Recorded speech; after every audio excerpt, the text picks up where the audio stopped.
అసలు ఏం జరుగుతుంది బంగాళాఖాతంలో?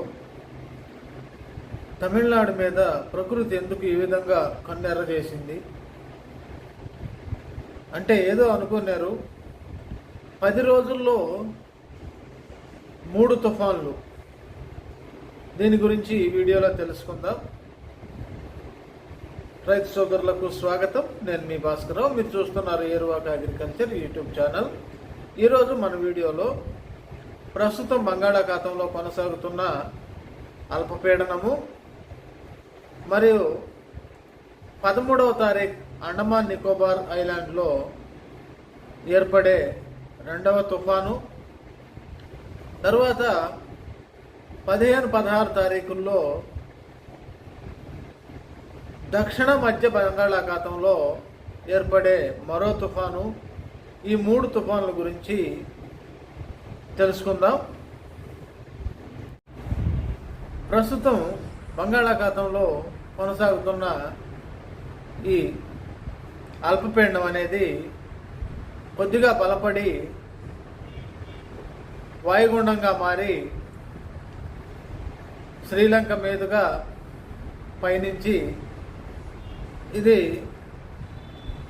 తూతుకుడి దగ్గర కానీ మదురై దగ్గర కానీ రేపు సాయంత్రం 4 నుంచి 7 గంటల లోపల తీరం దాటే అవకాశం ఉందండి. దీని ప్రభావం వల్ల దక్షిణ కోస్తా ఆంధ్ర అంటే కావలి, నెల్లూరు, నాయుడుపేట, సొళ్ళూరుపేట ఈ ప్రాంతాల్లో భారీ వర్షాలు కురిసే అవకాశం ఉంది. వీటితో పాటు అటు తిరుపతి జిల్లా, రాజంపేట, కడప ఈ ప్రాంతాల్లో కూడా వర్షం పడే అవకాశం మెరుగ్గా ఉందండి. ఇక గాలి విషయానికి వస్తే దక్షిణ కోస్తా ఆంధ్రకి పెద్దగా గాలి వీచే అవకాశం చాలా తక్కువ అండి. అదే తమిళనాడులో మదురై దగ్గర అయితే మాత్రం గంటకి 50 నుంచి 60 కిలోమీటర్లు గాలులు వీచే అవకాశం ఉంది. ఇక చూసుకుంటే తర్వాత 13వ తారీఖు అండమాన్ నికోబార్ ఐలాండ్లో ప్రారంభమయ్యే 2వ తుఫాను. ఇది నిదానంగా కదిలి 13, 14, 15 తారీఖులు ప్రయాణించి అంటే పశ్చిమంగా ప్రయాణించి 17వ తారీఖు మదురై దగ్గర కానీ పాండిచ్చేరి, మదురై మధ్య కానీ తీరం దాటే అవకాశం ఉంది. ఇది కొంచెం దూరం నుంచి వస్తుందండి. వచ్చేటప్పుడు ఇది సమసిపోవచ్చు, అంటే ప్రబలం కాకుండా అక్కడనే తగ్గిపోవచ్చు, లేదా ప్రబలమై పెను తుఫానుగా మారే అవకాశాలు కూడా ఉన్నాయండి. దీని ప్రభావం వల్ల ప్రస్తుతం వాతావరణ పరిస్థితులను బట్టి చూసుకుంటే దీని ప్రభావం వల్ల విజయవాడ వరకు కూడా భారీ వర్షాలు కురిసే అవకాశం ఉంది.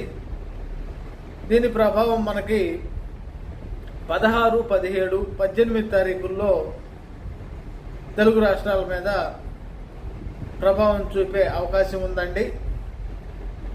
ఇకపోతే 3వది ఈ నెల 20వ తారీఖు దక్షిణ మధ్య బంగాళాఖాతంలో శ్రీలంకకు దిగువన ఏర్పడుతుందండి.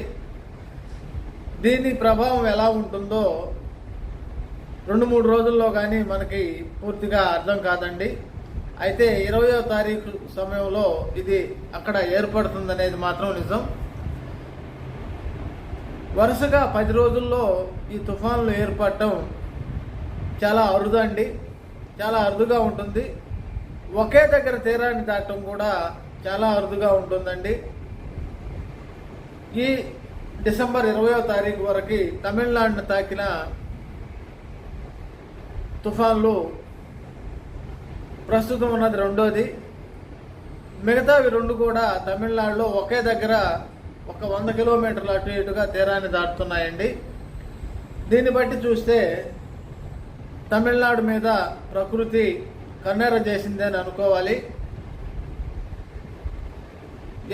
ఏది ఏమైనా కానీ దక్షిణ కోస్తా ఆంధ్రాకి మాత్రం పుష్కలంగా వర్షాలు పడే అవకాశం ఈ 20 రోజుల్లో ఉంటుందండి. ఈ నెలాఖరు వరకు కూడా వర్షాలు చెదురుమదురుగా పడుతూనే ఉంటాయి. ఇక ఉత్తర కోస్తా, ఈ తెలంగాణ రాష్ట్రాల్లో చెదురుమదురుగా చిరుజల్లులు పడే అవకాశం ఉందండి. ఉత్తరాంధ్ర మరియు తెలంగాణ ప్రాంతాల్లో చలి ప్రభావం కూడా పెరిగే అవకాశం ఉంది ఈ తుఫాన్ల వల్ల. మరో మంచి వీడియోతో మరియు తుఫాన్ అప్డేట్స్తో ఎప్పటికప్పుడు మీకు అందుబాటులో ఉంటాను. జై హింద్.